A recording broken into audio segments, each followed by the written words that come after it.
సభాయ నమః. ఇవాళ తిరువూరు ఇది మాకు ఉత్తర దిక్కున ఉన్న మాతృస్థానం. మ్యాథ్యూస్ గారి టైంలో, వెంకటేశ్వర గారి టైంలో, జేఎన్ఐ సూరి టైంలో 30 ఏళ్ల క్రితం ఇక్కడ మీటింగులకు వచ్చాం.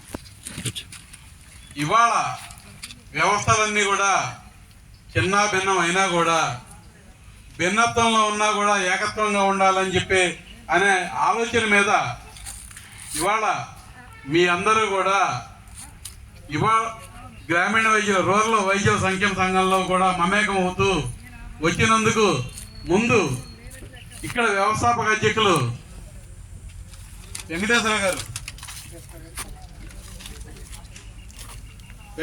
గారు, అట్లాగే కృష్ణయ్య గారు, మన బెంజమిన్ గారు అండ్ కమిటీ, అట్లాగే మన పక్కనున్న పుల్లారావు గారు.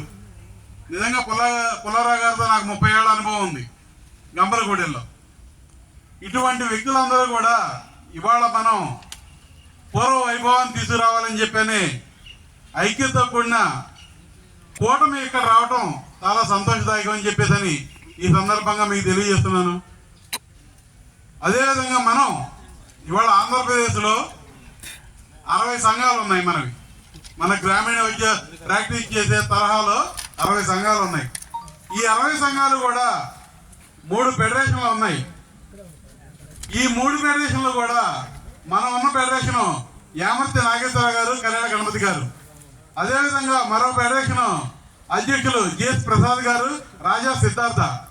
మరొక ఫెడరేషన్ విబిడి రాజు గారు, ఎంఎన్ రాజు విజయవాడ. ఇట్లా 3 ఫెడరేషన్లో ఈ 60 సంఘాలు కూడా మమేకమై ఉన్నాయి. ఈ 3 ఫెడరేషన్లు కూడా ఎవరికి వాళ్ళగానే ఉన్నారు. ఒక జాయింట్ యాక్షన్ కమిటీ ఉండాలి. గవర్నమెంట్ నుంచి ఒక రిప్రజెంటేషన్ అనేది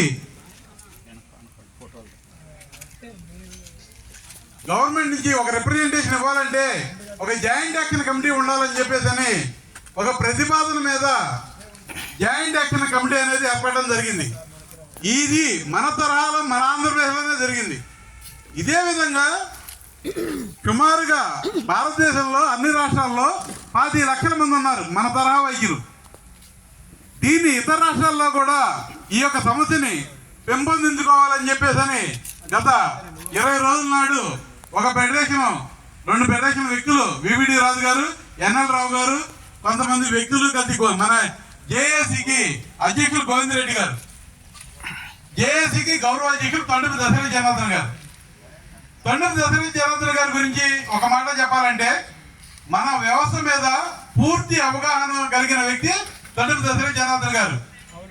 పల్లెటూళ్ళల్లో మనం చేసే సేవలు, మనం కుటుంబాలతో ఏ విధంగా మమేకం అవుతాము అని చెప్పి ఇది ఆయన పూర్తి స్పృహన్న వ్యక్తి తొండపి దశరథ జనార్దన్ గారు. మనం ఒక పిలుపు ఇస్తే కనీసం ఒక 100 ఓట్లు బలోపేతం చేయగల శక్తి మన దగ్గర ఉంది అని చెప్పేసి గమనించిన వ్యక్తి కూడా ఈయనే. కాబట్టి ఈ యొక్క ప్రభుత్వంలో మనకి ఒక ఉన్నత స్థాయిని, ఒక గౌరవాన్ని, గుర్తింపుని ఇవ్వాలని చెప్పేసి ఒక సంకల్పం పెట్టుకున్న వ్యక్తి కూడా దశరథ జనార్దన్ గారు.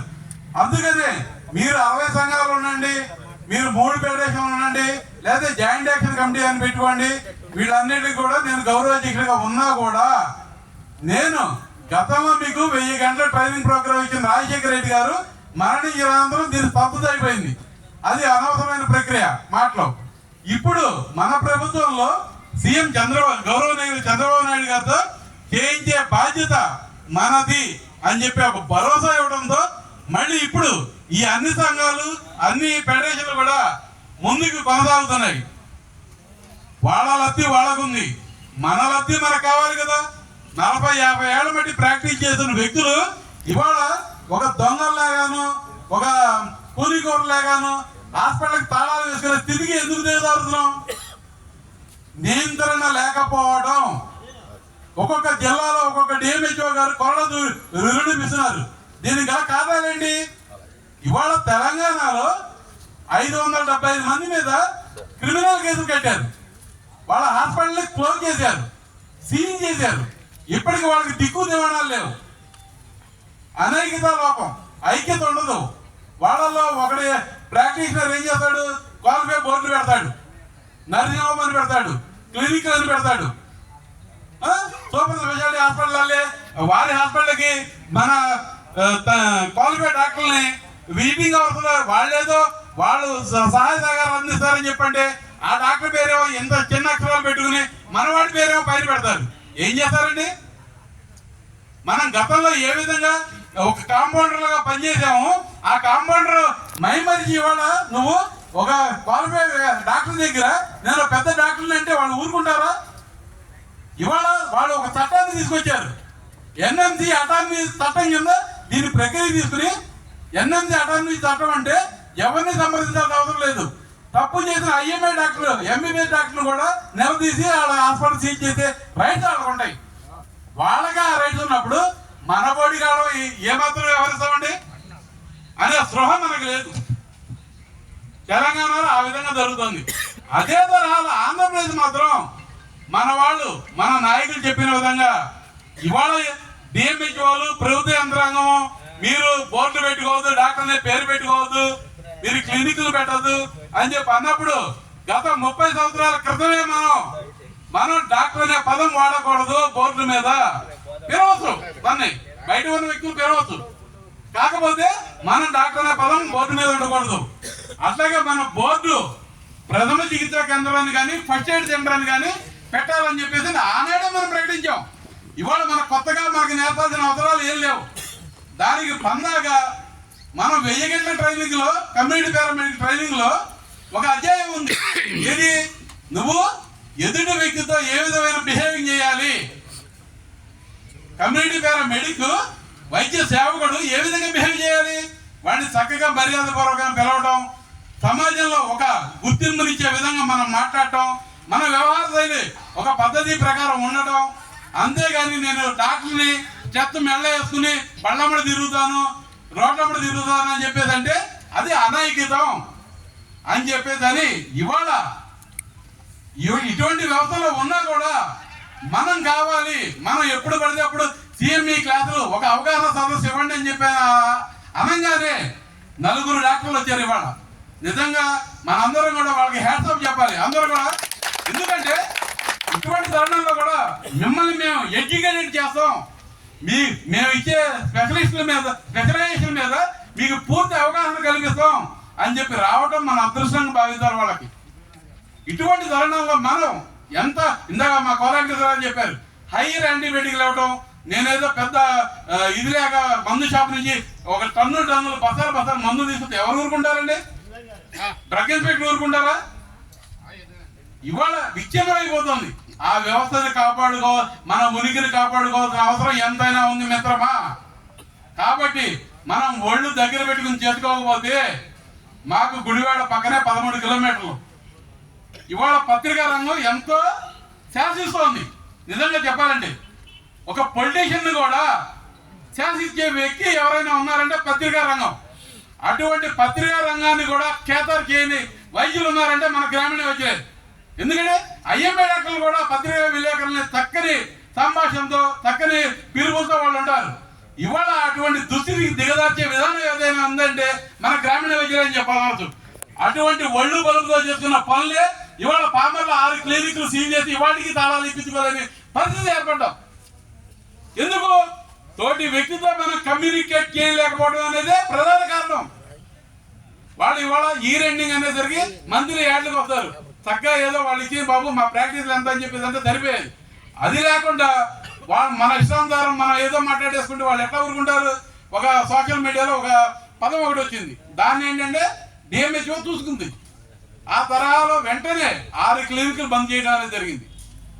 అదే ఇప్పుడు వాళ్ళు ఒక్కొక్కళ్ళు 34 సంవత్సరాల బట్టి ప్రాక్టీస్ చేసిన వ్యక్తులు. అటువంటిది మన దగ్గరికి వచ్చి ఏది నీ తరహా ఏంటి? దాంట్లో విచిత్రం ఏంటంటే ఒక ఆవిడ బోర్డు మీద డాక్టర్ అనే పదం పెట్టుకుంది, డాక్టర్ ఇంద్రాణి అని. నువ్వు ఎందుకు పెట్టావమ్మా? నువ్వే డాక్టర్వి? ఆ బోర్డు మీద పేరు ఎందుకు ఉంది? కేసు కట్టండి, వెంటనే సీల్ వేసారు. ఇంకా మీ పక్కకి ఇట్లా ఒకళ్ళు చూస్తే ఒకళ్ళు డ్యామేజ్, ఇంకో డ్యామేజ్ వస్తారు. గవర్నమెంట్ సెలైన్లు మన భార్యలో లేదా మన తమ్ముళ్ళు, అన్నలో తమ్ముళ్ళు ఎవరో ఒకళ్ళు పిహెచ్సి సెంటర్లోనూ గవర్నమెంట్ ఏరియా హాస్పిటల్లో పనిచేస్తాం. అక్కడ ఉన్న సెలైన్లు తీసుకురావడం, పంచుకుంటే ఊరుకుంటుందా? అది మరీ దారుణమైన విషయాలు. ఇట్లా చెప్పుకుంటూ పోతే మనలో లోపాలు పెత్తురిల్లిపోతున్నాయి. ఇవాళ మనం ప్యాకేజీ స్టార్లం అయిపోయాం. టైఫాయిడా 4,000 3,000 తెలీదా మనకి? అది ఎంత అవుతుందో? మన కుటుంబ సభ్యుల్లో మాత్రం ఎవరికైనా తేడా వస్తే మనకు క్వాలిఫైడ్ డాక్టర్ కావాలి. జ్వరం వస్తే ఎండి కావాలి. కొద్దిగా వ్యాధికుల ఏదైనా కార్డియాక్ ప్రాబ్లం వస్తే ఎండి డిఎం కార్డియాలజిస్ట్ కావాలి, నెఫ్రాలజిస్ట్ కావాలి, యూరాలజిస్ట్ కావాలి. మరి బయట ఉన్న జనాభా మన కుటుంబ సభ్యులు కదా, ఏమైపోతుంది మన వ్యవస్థ? ఇవాళ పెద్దలు ఉన్నారు, పుల్లారావు గారు లాంటివాడు, లేదా వెంకటేశ్వర గారు లాంటివాడు. వాళ్ళు ప్రాక్టీస్ చేసినప్పుడు ఇట్లాగే ఉన్నాయా? మా కొల్ల వెంకటేశ్వర గారు ఉన్నారు, 74 ఏళ్ళు ఆయనకి. ఈ విధంగా ప్రాక్టీస్ చేశారా? మన వ్యవస్థ గురించి, మన మనుగడ గురించి, మన యొక్క ఆశయాల గురించి తెలుసుకోలేకపోతే ఇటువంటి మీటింగ్ అనవసరం అని చెప్పేసి గంటాపరంగా నేను చెబుతా. మనం గవర్నమెంట్ దృష్టిలో ఒక అత్యున్నతమైన స్థానంలో ఉన్నాం. ఎందుకంటే గ్రామాల్లో పట్టుకొమ్మలు గ్రామీణ వైద్యులు. ఇవాళ అదేవిధంగా ఇవాళ క్వాలిఫైడ్ డాక్టర్లకి మనం బ్రోకర్లుగా పనిచేస్తున్నామా? ఒక ఆర్థోపెడిక్ డాక్టర్ దగ్గరికి ఎముక విరిగినానికి పంపిస్తాం, కానీ ఒక కార్డియాక్ ప్రాబ్లం వస్తే కార్డియాక్ ప్రాబ్లం తీసుకెళ్ళి ఆర్థోపెడిక్ దగ్గరికి పంపిస్తామా? ఆ స్పృహ మనకు లేదా? ఇవాళ బయట ప్రపంచం ఎట్లయిపోయింది? క్వాలిఫైడ్ డాక్టర్లు పంపిస్తారా? వీళ్ళు బ్రోకర్లను కాదు, మనం స్వచ్ఛందంగా ప్రజలకు సేవ చేసే వ్యక్తులు అని చెప్పేసి నేను చెబుతా. కంటి వాడిని పంటి జబ్బుకు పంపిస్తామా? జనాలకి తెలీదు, కంట్లో ఏ రెట్టినా వస్తుంది, మనం ఇదేంటి అని చెప్పి మనం ఊరుకుంటున్నామా? బాబు నువ్వు కంటి వైద్యం దగ్గరికి వెళ్ళు, లేదా గుండె నొప్పి వచ్చింది, గుండె డాక్టర్ దగ్గరికి వెళ్తాం, ఎముక విరిగిపోయింది, ఎముకల డాక్టర్ దగ్గరికి వెళ్తాం, లేదా కాళ్ళు వచ్చాయి ఈ నెఫ్రాలజిస్ట్ యూరాలజిస్ట్ దగ్గరికి వెళ్ళండి అంటాం. అంతేగాని నెఫ్రాలజిస్ట్ తీసుకెళ్ళి యూరాలజిస్ట్కి లేదా న్యూరోపతిని తీసుకొచ్చానో ఇంకో దానికి డివిజన్కి మనం పంపిస్తామే. గల కారణం ఏంటి? అనుభవం. మనం ఒక 3-4 ఏళ్ళు 5-6 ఏళ్ళు మనం పనిచేసి మన గురువుల దగ్గర, ఐఎంఏ డాక్టర్ల దగ్గర ఆ విధానాన్ని వాళ్ళు చెప్పిన సూచనల మేరకు మనం ఎంతవరకు చేయాలి అంతవరకు చేసుకుని తదుపరి క్వాలిఫైడ్ డాక్టర్ల దగ్గరికి, ఆ తరహా వైద్యుల దగ్గరికి మనం పంపిస్తున్నాం. లేదా ఇంకా స్వతంత్రంగా ఉన్న ఐఎంఏ డాక్టర్ మనకి కనుక ఆయన దగ్గర సలహా సూచనల మేరకు మనం చేస్తాం. ఇవాళ డిఎంహెచ్ఓ గారు వచ్చి తాళం వేసి మీరు ఇంజక్షన్ చేయడానికి లేదు, చెత్త పెట్టడానికి లేదు, బీపీ ఆపరేట్ లేదు అంటే ఏమైపోవాలి మనం? ఇటువంటి స్పృహ ఐకమత్యం లేకపోవడం వల్లే వచ్చింది. ఎవడు సంపాదన వాళ్ళవే, ఎవడు సంఘాలు వాళ్ళవే. ఇవాళ మిమ్మల్ని ఎవరిని పలకరించకూడదు. మీ ఊళ్ళో 4 ఉన్నారంటే 3 వచ్చారంటే ఆ ఒక్కడ ఆనందం. వీడి ప్రాక్టీస్ కూడా నేను కొట్టేయాలి. ఆ దుర్మార్గమైన యాటిట్యూడ్ మైండ్తో మనం పనిచేసిన నాళ్ళు ఇట్లాగే ఉంటాయి మన మైండ్ సెట్లు. ఇవాళ మన ప్రజలు గౌరవిస్తున్నారు. అరే బాబు ఆర్ఎంపీ డాక్టర్ అని. ఇది వరకు కులాలతో పిలిచేవాళ్ళు, నేను బ్రాహ్మణ్ణి, అరే బ్రాహ్మణ్ డాక్టర్ అనేవాడు, ఫీల్ అయ్యేవాళ్ళం కాదు. అట్లాగే కొన్ని కులాలతో పిలిచేవాళ్ళు. ఆ కులాల నుంచి కూడా మైమరిచి ఆర్ఎంపీ డాక్టర్ గారు అని అంటున్నారు. ఆ విలువను పెంచినప్పుడు ఆ విలువ తగ్గట్టు మనం నడుచుకుంటున్నామా? ఒకసారి గుండె మీద చేసుకుని చెప్పండి. ఇటువంటి తరాలు ఉంటే చాలా ఇబ్బందులు పడతాం. ఎందుకంటే మనకి జాయింట్ యాక్షన్ కమిటీ ఉంది. ఆ జాయింట్ యాక్షన్ కమిటీలో మన గౌరవ అధ్యక్షుడు తొండూరు దశరథ జనార్దన్ గారు ఖచ్చితంగా చెప్తున్నాడు, మీ నాంతలో మీకున్నంత వరకు ఎవరికి ఎటువంటి ఇబ్బంది వచ్చింది నేను చూసుకుంటా. అంతే మీరు ఒక 4 బెడ్లు వేసేసి ఒక 100 సెలవులు ఎక్కిస్తాను, అన్ని ట్రీట్మెంట్ నేను చేస్తాను అంటే ఎవడు భరాయిస్తాడండి? ఎందుకు చేయాలి? దొంగ మటలు చేసే వాళ్ళకి కత్తులు ఇస్తారండి. కాబట్టి మనం మారాలి, సమాజానికి మంచి వైద్యాన్ని అందించాలి. ఆ వైద్యం తెలియకపోతే ఇటువంటి క్వాలిఫైడ్ డాక్టర్ల దగ్గర మనం నేర్చుకుని అవగాహన సదస్సులు పెట్టుకుని నేర్చుకుని వాళ్ళకి అందించాలి. ఇది మన వృత్తి. అంతేగాని మేమేదో సర్టిఫికేట్ ఇచ్చాం, మేము ఇచ్చే సర్టిఫికేట్ ఏంటి? ప్రాక్టీస్ చేయమంటానికి కాదు, ప్రాక్టీస్ చేయడానికి ఒక అసోసియేషన్ కావాలని, కాబట్టి ఆ అసోసియేషన్ సభ్యత్వం ఇస్తున్నాం. మేము ఇచ్చే సర్టిఫికేట్ ఏదో ఒక రాష్ట్రపతి స్టాంప్ వల్లే ఎవరి కాళ్ళు మాకు ఈ సర్టిఫికేట్ ఉంది అవగాహనే ఉండదు. నిజంగా ఇటువంటి పద్ధతులు మార్చుకోండి, ఖచ్చితంగా మారాలి. మార్చుకోండి కాదు, మారకపోతే దాని నష్టపరిహారం ఒక్కరు చేయడం వల్ల అందరికీ చుట్టుకుంటుంది. కాబట్టి మీ అందరూ కూడా ఇటువంటి పద్ధతులు నేర్చుకుంటారని చెప్పేదని, అదేవిధంగా ఇటువంటి సిఎంఈ క్లాసులు కావాలంటే ధనం మౌనం ఏహం జగత్.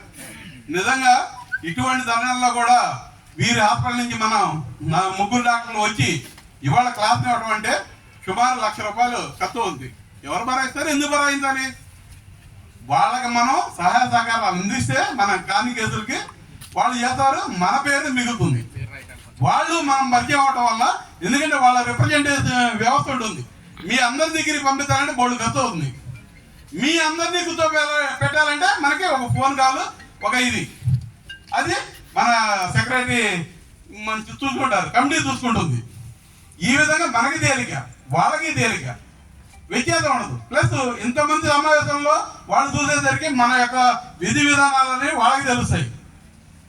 కాబట్టి మనం ఖచ్చితంగా మనకి చేయూతనిచ్చే డాక్టర్లకి సహాయ సహకారాలు అందించాల్సిన బాధ్యత మీ అందరి మీద, మనందరి మీద కూడా ఉంది అని చెప్పి ఈ సందర్భంగా మీకు తెలియజేస్తున్నా.